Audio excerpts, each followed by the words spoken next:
नमस्कार साथियों, स्वागत है आपका बैंकर साथी चैनल में। साथियों, इस वीडियो में डिस्कस करेंगे जेआईबी के पेपर 2 की यूनिट 9 जिसका नाम है बैंक रिकंसिलिएशन स्टेटमेंट। अब बैंक रिकंसिलिएशन स्टेटमेंट के अंदर हम फर्स्ट पार्ट ऑलरेडी बना चुके हैं, जिसमें हमने पढ़ा था कि किस तरह से कैश बुक में ट्रांजैक्शंस रिकॉर्ड किए जाते हैं। कैश बुक और बैंक पासबुक बैंक स्टेटमेंट में ट्रांजैक्शन किस तरह से होते हैं, और पासबुक और कैश बुक क्या क्या इनका रिलेशन है, क्या ये एक मिरर इमेज है पासबुक कैश बुक की, और कॉजेज़ क्या-क्या हैं कि पासबुक और कैश बुक में डिफरेंसेस आते हैं। रिकंसिलिएशन प्रोसेस क्या होती है, इसको हमने समझा था। अब आज हम इसके सेकंड पार्ट में डिस्कस करेंगे preparing reconciliation statement. Reconciliation statement किस तरह से बनाते हैं और इसके न्यूमेरिकल्स हम जो एग्जांपल बुक में दिए हैं वो देखेंगे। साथ ही रिकंसिलिएशन की ज़रूरत क्यों पड़ती है, ये सभी चीज़ें हम इस वीडियो में डिस्कस करेंगे। तो शुरू करते हैं साथियों। रिकंसिलिएशन हमने समझ लिया था, अंडरस्टैंडिंग रिकंसिलिएशन ये 3 प्रोसेस में होता है। ये लास्ट वीडियो में 3 इसके जो स्टेप्स हैं उनमें होता है, और ये लास्ट वीडियो में हमने डिस्कस किया था।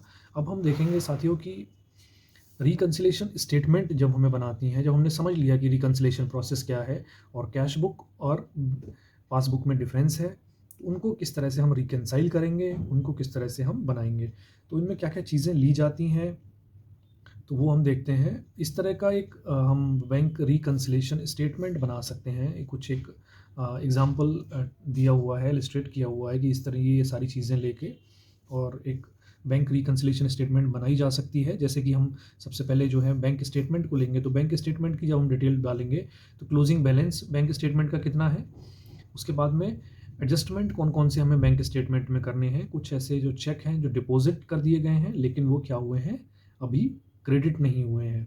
डिपॉजिट कर दिए गए हैं, लगा दिए गए हैं, लेकिन वो अभी क्रेडिट नहीं हुए हैं, वो अमाउंट आएगा, उसको हम ऐड कर देंगे इसमें। और सब्सट्रैक्ट क्या करेंगे इसमें से, सब्सट्रैक्ट करेंगे ऐसे चेक जो प्रेज़ेंट नहीं किए गए हैं, जो प्रेज़ेंट किए गए हैं लेकिन पेमेंट जो है बैंक में नहीं आई है।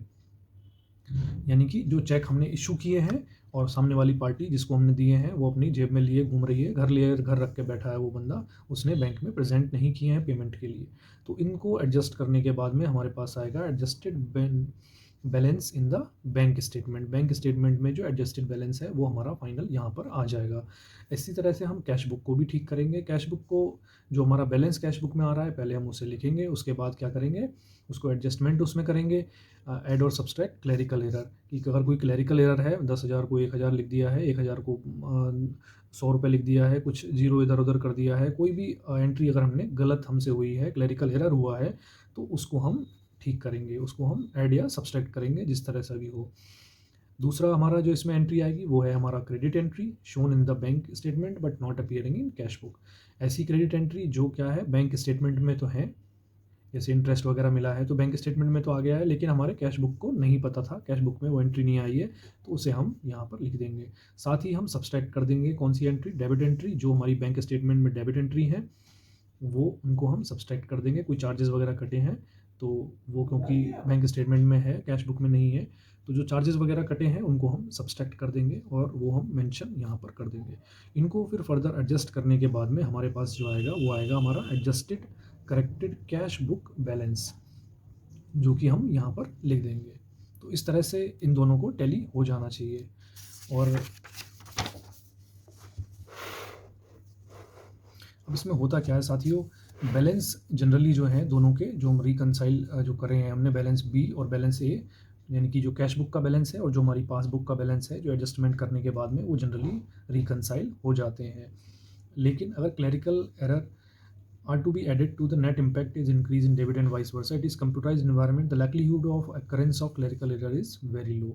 हालांकि क्लैरिकल एरर जो है वो अगर इम्पैक्ट होता है, जैसे अभी हमने ये माना है, जो हमने पहले एडजस्टमेंट किया था, कि बैंक की जो पासबुक है या बैंक की जो स्टेटमेंट है उसमें किसी तरह का क्लैरिकल एरर नहीं था। कैश बुक में तो हमने क्लैरिकल एरर की बात की थी, वहाँ पे तो उसको एडजस्ट किया था, लेकिन बैंक की पासबुक में क्लैरिकल एरर की बात नहीं की थी। लेकिन अगर बाई चांस, हालांकि चांसेस लाइकलीहुड उसके बहुत कम है, चांसेस बहुत बहुत कम है, क्योंकि कंप्यूटराइज्ड इन्वायरमेंट है यहाँ पर, कि बैंक की पासबुक में या स्टेटमेंट में कोई क्लैरिकल एरर हो। लेकिन अगर वो है तो उसको भी हम एडजस्ट कर देंगे। अगर मान लीजिए ये बी और ए इक्वल नहीं हो रहे हैं तो अब हम ये चीज़ चेक करेंगे कि क्लैरिकल एरर कहीं उसमें तो नहीं है, और अगर रहता है तो उसको हम एडजस्ट करेंगे, तो उसके बाद वो मिल जाएगा। और डेबिट बैलेंस अगर बैंक स्टेटमेंट में रहता है तो वो रिप्रेजेंट करता है कि क्या है, ओवरड्राफ्ट उस बिजनेस ने लिया हुआ है, कोई ओडी उसकी चल रही है, यानी कि उसको बैंक ने उसको सुविधा दे रखी है कि अपने जो अमाउंट उसने डिपॉजिट किया है उससे वो अकाउंट को क्या कर सकता है, उस अमाउंट से ज़्यादा भी वो पैसे ड्रॉ कर सकता है, अपने अकाउंट को ओवर ड्रॉन कर सकता है। ओडी फैसिलिटी उस पर्सन को, उस बिज़नेस को मिली हुई है। और बैलेंस जो है उनको किस तरह से ट्रीट करना है, हमें नेगेटिव फिगर की तरह। ओडी में जब ओडी बैलेंस है तो उसको हम डेबिट बैलेंस जो है ओडी बैलेंस है, उसको हम नेगेटिव फिगर की तरह ट्रीट करेंगे, डेबिट बैलेंस को negative figure for arithmetical accuracy, ताकि हमारी जो कैलकुलेशन है वो सही आए। सिमिलरली क्या है, अगर कैश बुक के केस में उल्टा है साथियों, कैश बुक के केस में अगर क्रेडिट बैलेंस है तो उसको हम नेगेटिव बैलेंस मानेंगे। कैश बुक में क्रेडिट बैलेंस और जो बैंक की पासबुक है उसमें डेबिट बैलेंस, इन दोनों को हम नेगेटिव मानते हैं। और इसके अलावा अगर हम एडिशन होता है नेगेटिव फिगर तो क्या है, रिडक्शन हो जाता है नेगेटिव फिगर में till it becomes zero, after which an addition will increase the figure. तो ये है। और साथ में क्या है कि एक रफ वर्कशीट बना सकते हैं हर एक एडजस्टमेंट की, जिससे कि रिकन्सिलेशन स्टेटमेंट जो है हमारी और अच्छे से बन जाए। अब बात आती है कि हमें रिकन्सिलेशन स्टेटमेंट की ज़रूरत, बैंक रिकन्सिलेशन की ज़रूरत क्या है। अब ये हम पहले भी साथियों पढ़ चुके हैं, वही चीज़ इसमें रिपीट हो रही है। ट्रेडर जो क्या होता है या बिजनेसमैन क्या होता है, वो इमीडिएटली रिकॉर्ड कर लेता है अपने डिपॉजिट और विड्रॉल को कैश बुक में।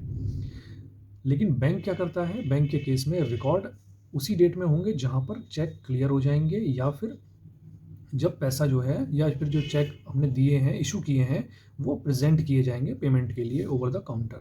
तो उस केस में ही वो जब क्लियरिंग हाउस से प्रोसेस होके आ जाएंगे, उसके बाद ही वो जो बैंक की पासबुक है उसमें वो शो करेगा। लेकिन ट्रेडर क्या करेगा, कैश बुक में इमीडिएटली जैसे ही इशू करेगा या जैसे ही उसे कहीं से चेक मिलता है, दोनों को तुरंत ही अपनी कैश बुक में रिकॉर्ड कर लेगा। इसीलिए क्या है, date of entry cash book की और पासबुक की डिफर हो सकती हैं। और बैलेंस जो है किसी एक पर्टिकुलर डेट में अगर हम बैलेंस चेक करते हैं तो कैश बुक और पासबुक का बैलेंस मे नॉट टैली, दोनों के बैलेंसेस में डिफरेंस आ सकता है। जैसे कि सपोज कीजिए कि एक 80,000 का चेक था, वो किसी ट्रेडर ने रिसीव किया कस्टमर से 30 जून को और डिपॉजिट कर दिया अपने बैंक में, उसी दिन 30 जून को ही डिपॉजिट कर दिया। तो बैंक जो है उसको क्रेडिट करेगा अकाउंट को जब वो क्लियर होके आ जाएगा बैंक के पास में। लेकिन इस प्रोसेस में 3 से 4 दिन लग सकते हैं। और अगर आउट स्टेशन चेक है तो उस केस में क्या होगा, the trader can not issue any cheque to his supplier और anyone else until the amount is credited in the account. मतलब उस अमाउंट को कंसीडर करके, हालांकि कैश बुक में तो उसने 80,000 तुरंत चढ़ा दिए, मान लीजिए पहले उसके अकाउंट में 1 लाख और थे, 80,000 उसने, उसको जब चेक मिला तो उसने अपनी कैश बुक में 80,000 और जोड़ लिए, तो उसकी कैश बुक के हिसाब से बैलेंस हो गया उसका 1,80,000। लेकिन ये 80,000 अभी तो आए नहीं, जब क्लियर होके आएंगे 3 दिन बाद, उसके बाद ही ये अकाउंट होगा। अब मान लीजिए उसको जैसे ही 80,000 मिले, उसने 80,000 अपने कैश बुक में एंट्री की, इसका बैलेंस हो गया 1,80,000। और उसके बाद में अगर वो सोचे कि मैं 1.5 लाख का चेक किसी को इशू कर दूं, तो वो ऐसा नहीं कर सकता। और अगर करता है तो उसका चेक बाउंस हो सकता है, क्योंकि एक्चुअली में तो उसके अकाउंट में बैलेंस कितना है, 1 लाख ही है। 80,000 तो अभी क्लियर होके आ ही नहीं है, वो पैसा 3 दिन के बाद आएगा। तो उस केस में ये नेसेसरी हो जाता है कि वो रिकनसाइल कर ले बैलेंस को as per cash book and the balance as per passbook, इन दोनों को वो क्या कर ले, रिकनसाइल कर ले। उसके बाद ही कोई चेक इशू करना है या कोई और डिसीजन लेना है तो वो ले। अब ये तो साथी हो गई पूरी कहानी जो हमने इसमें समझ ली, बैंक रिकन्सिलेशन स्टेटमेंट में कैश बुक और हमारी पासबुक, इनकी क्या इंपॉर्टेंस है, क्या क्या ये चीज़ें हैं, किस तरह से इनकी ज़रूरत होती है, और रिकन्सिलेशन की ज़रूरत हमें क्यों पड़ती है, और इसकी प्रोसेस क्या होती है, किस तरह से हम एंट्रीज़ को प्लस और माइनस करते हैं। अब इसमें साथियों बुक में एग्जाम्पल दिए हुए हैं, एग्जाम्पल्स के थ्रू हम और समझते हैं, इससे हमारी अंडरस्टैंडिंग और बेटर हो जाएगी कि एक्चुअल में ये काम कैसे किया जाता है। थ्योरेटिकली हमने समझ लिया, अब प्रैक्टिकली हम इस एग्जाम्पल को समझते हैं, इससे हमें और क्लैरिटी हो जाएगी। इसमें दिया हुआ है cash book of mister G shows 8,364 rupees as balance on the bank on 31 December. 31 दिसंबर 2018 को कोई मिस्टर जी हैं, उनके कैश बुक जो है वो बता रही है, कैश बुक कह रही है कि 8,364 रुपये हैं, ठीक है। But you find this not agree with the balance as per bank passbook. अब बैंक पासबुक क्या कह रही है, वो बैंक पासबुक के अकॉर्डिंग बैलेंस कितना है, 15,534 रुपये, 15,534, 15,534 है पासबुक में, ठीक है, और ये 8,364 है कैश बुक में। तो कुछ ना कुछ इसमें डिस्क्रिपेंसीज हैं, कुछ ना कुछ इनमें डिफरेंसेस हैं। अब इनको हमें रिकनसाइल करना है। हमारे पास फैक्ट दिए हुए हैं कुछ एक, उनको हमें यूज़ करना है। फैक्ट क्या क्या दिए हुए हैं, डिस्क्रिपेंसी जब हमने, अब दोनों को जब साथ लेके बैठा गया, यानी कि कैश बुक को एक तरफ लिया हमने और दूसरी तरफ हमने ली बैंक की पासबुक, दोनों को स्क्रूटनी की, तो हमें ये सारी चीज़ें पता लगी कि इनमें डिफरेंस की वजह क्या क्या है। ये सारी चीज़ें, ये ट्रांजैक्शंस हमें पता लगे। अब इन ट्रांजैक्शन को यूज़ करते हुए, इस इंफॉर्मेशन को यूज़ करते हुए हमें क्या बनाना है, एक बैंक रिकन्सिलेशन स्टेटमेंट बनाना है। अब जैसे इन्फॉर्मेशन हमारे पास क्या है कि 1 दिसंबर को पेमेंट साइड में कैश बुक में अंडर कट हुआ था 100 रुपये का, यानी कि 100 रुपये कम रिकॉर्ड किए गए थे। 200 रुपये या 300, मान लीजिए 200 रुपये करने थे तो 100 रुपये हुए, 300 रुपये करने थे तो 200 रुपये हुए, 100 रुपये अंडर कट हुआ, ठीक है। दूसरी इन्फॉर्मेशन हमारे पास है कि 131 रुपये का जो चेक था, जो 25 दिसंबर को इशू किया गया था, वो बैंक कॉलम में डाला ही नहीं गया। दूसरा 150 रुपये का जो एक रिकॉर्ड किया गया कैश बुक में, जैसे कि बैंक कॉलम वहाँ पर हो ही ना, मतलब इस तरह से रिकॉर्ड किया गया था कैश बुक में कि उसमें बैंक कॉलम ना हो, बैंक कॉलम को इग्नोर किया गया था।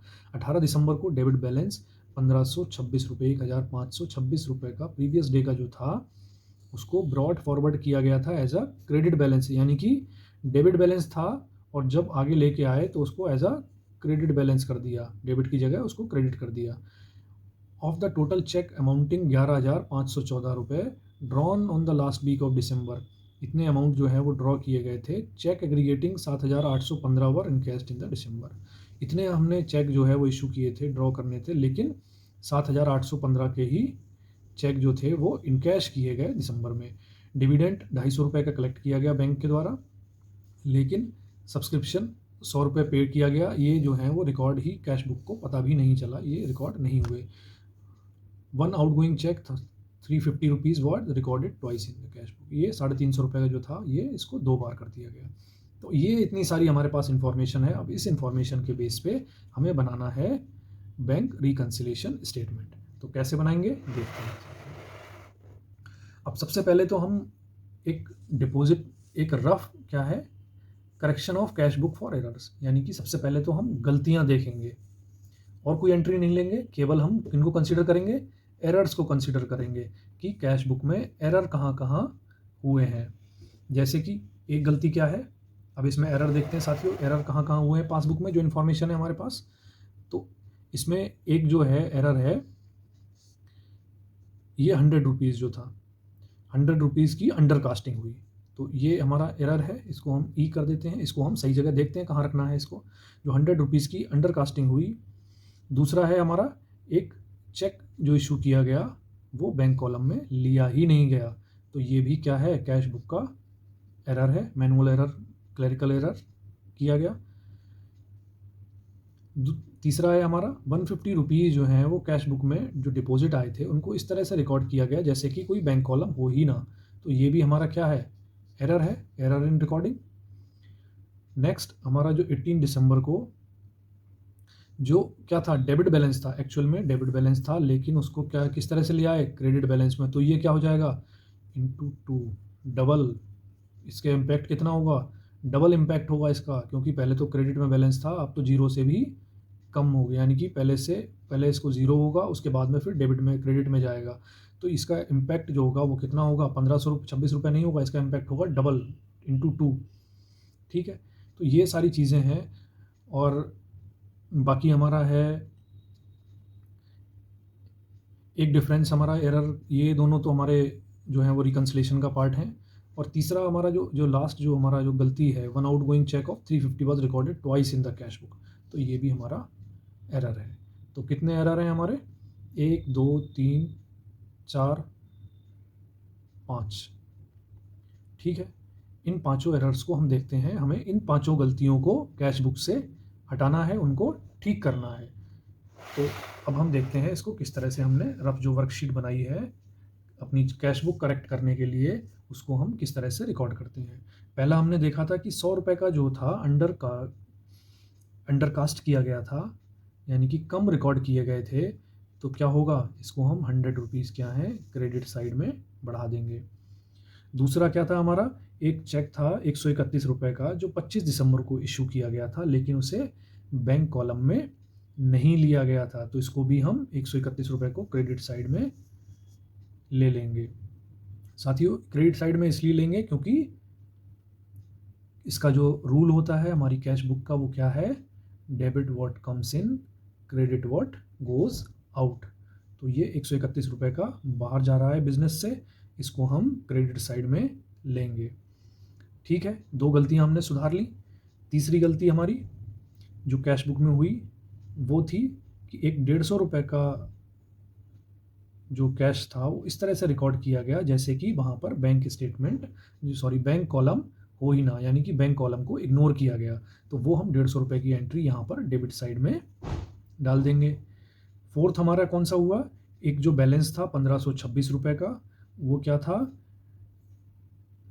डेबिट बैलेंस था 1526 रुपये का, लेकिन उसको फॉरवर्ड कर किया गया किस तरह से, क्रेडिट बैलेंस की तरह से। तो उससे हमारा डबल इम्पैक्ट आएगा। डबल इम्पैक्ट जब आएगा तो 1526 रुपये का डिफरेंस नहीं है, वो डिफरेंस कितने का हो जाएगा, 3052 रुपीज़ का। तो इसको भी हम सही करेंगे, इसको भी हम डेबिट साइड में एंट्री करेंगे।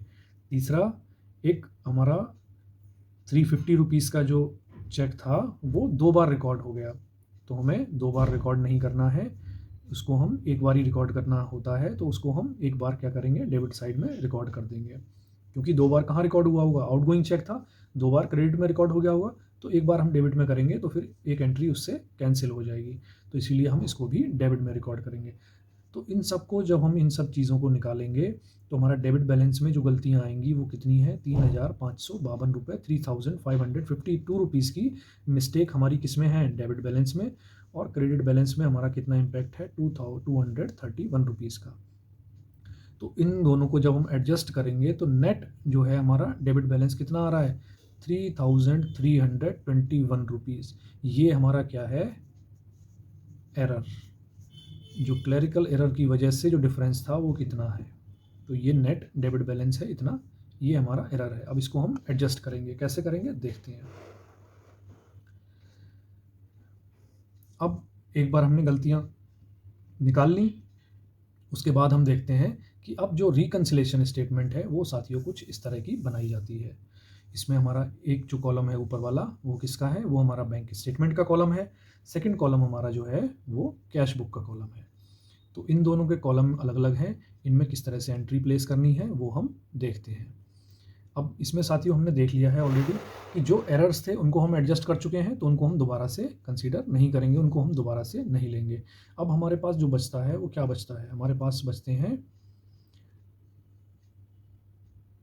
एक तो 5 नंबर पॉइंट बचता है, यानी कि टोटल चेक जो थे 11,514 रुपये के ड्रॉ किए गए थे लास्ट वीक, जिसमें से 7,815 रुपये के इन कैश हुए। ठीक है, तो इसको हम रिकंसाइल करेंगे। दूसरा क्या था, 6 नंबर पॉइंट हमारा बचता है कि डिविडेंड जो था 250 रुपये का कलेक्ट किया गया बैंक के द्वारा, और सब्सक्रिप्शन 100 रुपये का पे किया गया, लेकिन ये क्या है, रिकॉर्ड नहीं हुए कैश बुक में। तो ये दोनों चीज़ें हमें अभी इसमें कंसीडर करनी है, रिकंसाइल करनी है। ठीक है, तो अब हम इनको देखते हैं कि इसमें किस तरह से इनको हम लेंगे। अब 2 ही पॉइंट हमारे बचे हैं, बाकी सारी चीज़ें हम पहले ही एरर्स में कंसीडर कर चुके हैं। तो अब बैंक स्टेटमेंट की तरफ जब हम आते हैं, बैंक स्टेटमेंट के कॉलम पे पहले फोकस करते हैं, तो साथियों एडजस्ट क्लोजिंग बैलेंस जो है बैंक स्टेटमेंट का वो कितना था हमारा, 15,534, 15,534 रुपये बैंक स्टेटमेंट हमारी शो कर रही थी। तो अब इसमें और क्या हमें करना है, check deposited but not yet credited. तो ऐसा तो कोई केस हमारा है ही नहीं कि चेक डिपॉजिट हुआ हो और क्रेडिट ना हुआ हो। Check issued but not presented in the bank payment, तो ये कोई है क्या। तो हमारा जब हम 5 नंबर पॉइंट अपना देखते हैं तो 5 नंबर पॉइंट में यही है कि हमने इतने के चेक इशू किए थे, ठीक है, लेकिन इसमें से 7,815 के ही इन कैश हुए। तो 11,514 माइनस 7,815, तो हमारा अमाउंट जो बचता है वो कहाँ आएगा, वो हमारा यहाँ आ जाएगा। अमाउंट कितना आता है हमारा 3699। तो इसको हम यहाँ कंसीडर करेंगे। उसके बाद में हमारा adjusted balance in the bank statement आ जाएगा, यानी कि बैंक स्टेटमेंट का जो एडजस्टेड बैलेंस है, जो एक्चुअल जो होना चाहिए, वो कितना है 11,835 रुपये। ये हमारा ए हो गया। ठीक है, अब हम आते हैं कैश बुक पे। अब कैश बुक की हमने गलतियां सारी पकड़ ली हैं पहले ही। गलतियां कितनी आई थी हमारी 3,321। तो 3,321 का डेबिट बैलेंस का क्या एरर था। ठीक है, तो अब हम क्या करेंगे, क्योंकि कैश बुक में जो है ऑलरेडी वो डेबिट बैलेंस ही है, तो इसको हम क्या करेंगे 8,364, ये तो हमारा कैश बुक का बैलेंस था पहले से। अब इसमें हमें क्या करना है, गलतियां क्लैरिकल एरर्स वो ऐड करने हैं 3,321। ठीक है, यहाँ तक कोई दिक्कत नहीं। उसके बाद में credit entry shown in the bank statement but not appearing in the cash book. और दूसरा पॉइंट है debit entry shown in the bank statement but not appearing in the cash book. तो ये है क्या कहीं, ये हम देखते हैं पॉइंट नंबर हमारा 6। पॉइंट नंबर 6 में क्या है, 250 रुपये का क्या मिला था, डिविडेंड मिला था। ये कहाँ पे था, बैंक स्टेटमेंट में है, लेकिन कैश बुक को पता नहीं है। तो पता नहीं है तो अब हम पता लगवाएंगे कैश बुक को। ऐसे ही सब्सक्रिप्शन के 100 रुपये हमारे पे किए गए थे, कटे थे खाते से, लेकिन हमारी कैश बुक को नहीं पता था, तो अब हम पता लगवाएंगे। तो 250 रुपये हमारे डिविडेंड के आए थे, वो हमने इसमें क्या किया, जो क्रेडिट की एंट्री 250 रुपये की आई थी और कैश बुक को पता नहीं था, वो हमने यहाँ पर जोड़ दिए। ऐसे ही जो 100 रुपये की एंट्री हमारी पासबुक में गई थी, स्टेटमेंट में जो गई थी,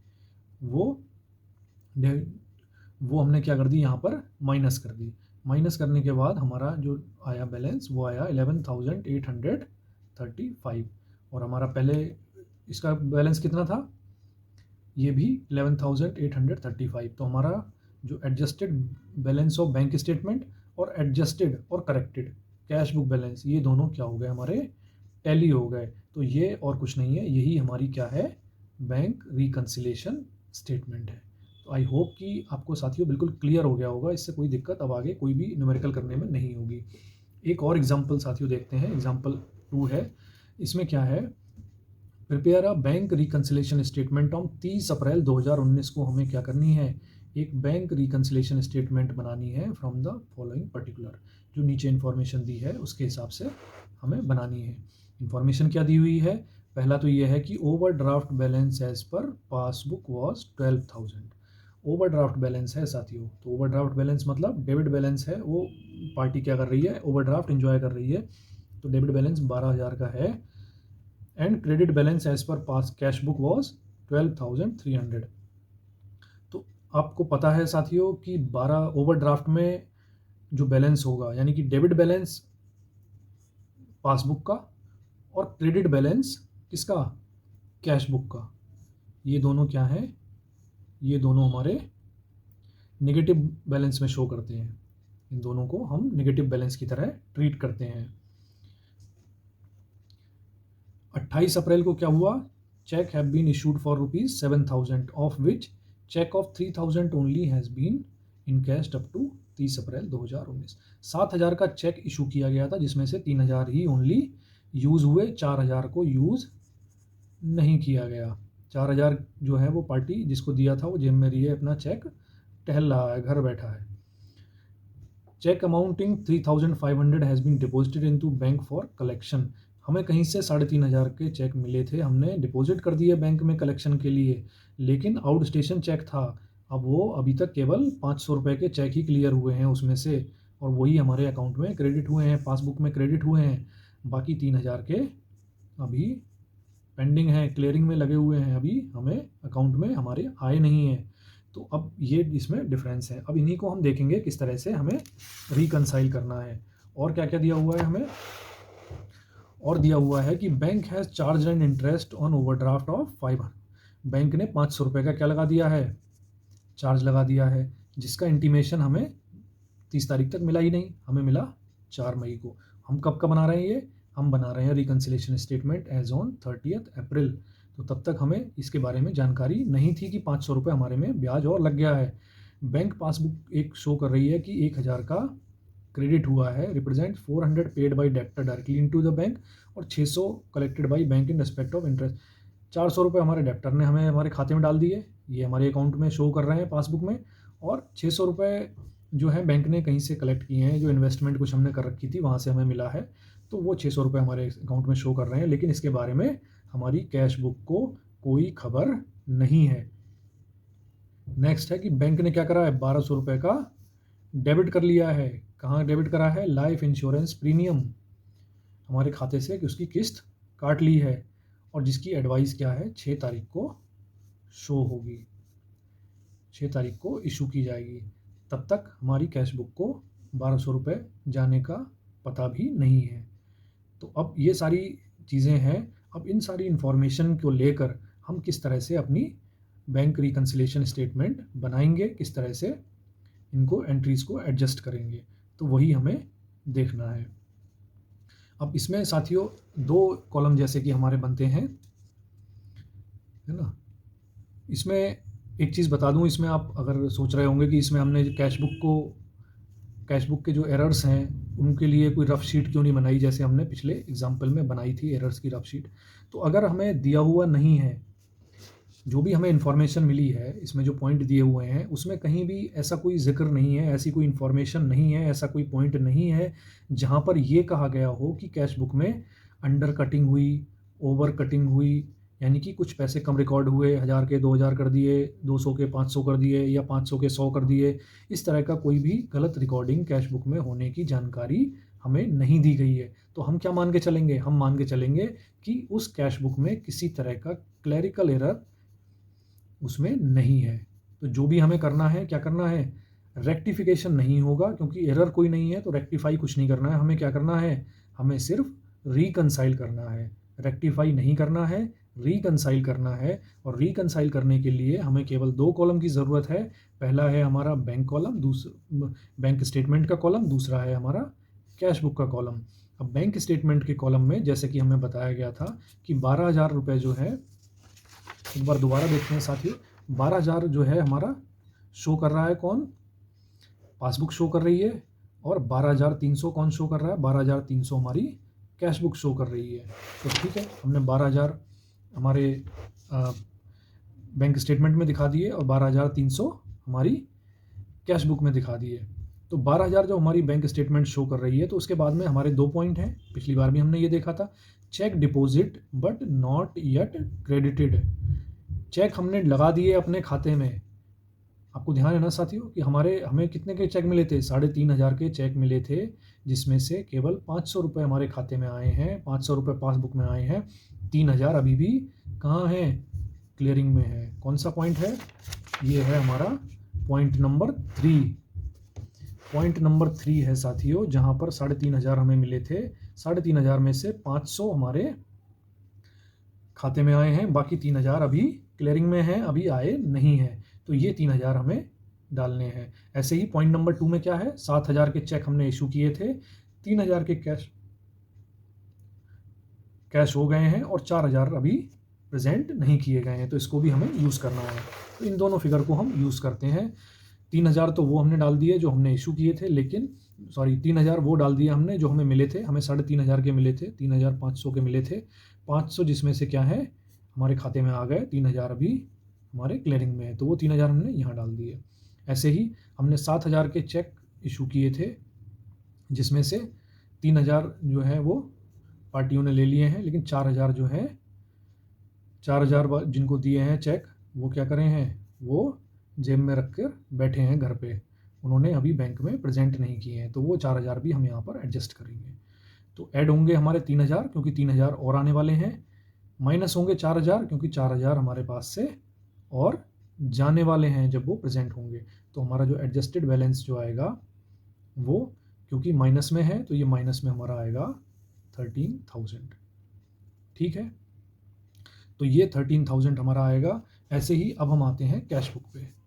हमने पासबुक, जो बैंक की पासबुक है उसको ठीक कर लिया है। अब कैश बुक में हमारा क्योंकि बैलेंस 12,300 था ओपनिंग बैलेंस, उसके बाद में इसमें क्लरिकल एरर यहाँ पे कुछ नहीं है, क्योंकि हमें ऐसा कुछ बताया नहीं गया कि कोई क्लरिकल एरर हुआ है, तो हम मानते हैं क्लरिकल एरर 0 है।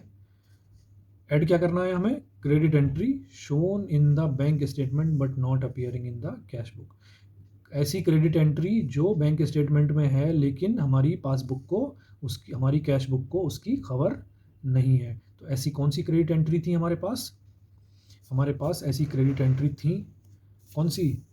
1000 रुपये की, 1000 रुपये की क्रेडिट एंट्री हुई थी, जिसमें से 400 किसने पे किए थे? हमारे डेप्टर ने डायरेक्टली हमारे अकाउंट में पे किए थे, और 600 रुपये बैंक ने कलेक्शन किया था इंटरेस्ट ऑन इन्वेस्टमेंट। कोई इन्वेस्टमेंट हमने कर रखी थी, उस पर 600 रुपये इंटरेस्ट मिला था, हमारे बैंक अकाउंट में आया। तो ये 1000 रुपये की जो क्रेडिट एंट्री है वो हम यहाँ पर इसको रिकॉर्ड करेंगे। नेक्स्ट सब्सट्रैक्ट क्या करेंगे हम? डेबिट एंड ऐसी डेबिट एंट्री जो बैंक स्टेटमेंट में है लेकिन कैश बुक को उनकी खबर नहीं है। तो ऐसी डेबिट एंट्री कौन सी है? जो बैंक स्टेटमेंट में है, बैंक ने एक इंटरेस्ट चार्ज किया 500 रुपये का। दूसरा क्या किया बैंक ने? दूसरा क्या किया बैंक ने? 1200 रुपये हमारे काट लिए लाइफ इंश्योरेंस प्रीमियम के। इन दोनों के बारे में कैश बुक को हमारी पता ही नहीं है। तो इन दोनों के बारे में जब कैश बुक को नहीं पता है तो इनको हम पता लगवाएंगे। और ये 1700 रुपये, 1200 प्लस 500, 1700 रुपये कहाँ पे? हम इसको यहाँ पर सब्सट्रैक्ट करेंगे। तो इनको जब ऐड किया 1000 रुपये को, 1700 को सब्सट्रैक्ट किया, तो टोटल हमारा जो आ जाता है वो 13,000 आ जाता है। और हमारा ये दोनों बैलेंसेस जो हैं वो टैली हो रहे हैं, और ये अमाउंट जो है रिकंसाइल हो रहे हैं। अब आप इनको नेगेटिव बैलेंस को देख के कंफ्यूज ना होना कि यहाँ पर प्लस माइनस किस तरह से हो रहे हैं। इस यहाँ पर नोट भी दिया हुआ है कि as the bank statement shows overdraft it is shown as negative figure, also as the cash book balance is in credit it is also shown as negative figure in the reconciliation statement. Cash book में credit balance और हमारे जो passbook है उसमें overdraft, इनको हम negative balance की तरह मानते हैं। उसी तरह से हमारी कैलकुलेशन होती हैं और हमारा जो रिकंसाइल ये हो जाएंगी। तो ये हमने दोनों एग्जांपल देख लिए। आई होप कि साथियों अब आपको कोई भी क्वेश्चन करने में कोई दिक्कत नहीं आएगी। इसके आगे इसमें 2 एग्जांपल और हैं इस वीडियो में, इस चैप्टर में, सॉरी, उनको हम देखेंगे नेक्स्ट वीडियो में। बाकी जो बचा हुआ पार्ट इसका है वो इसके पार्ट 3 में इस चैप्टर के हम डिस्कस करेंगे। तो मिलते हैं साथियों नेक्स्ट वीडियो में। Thank you.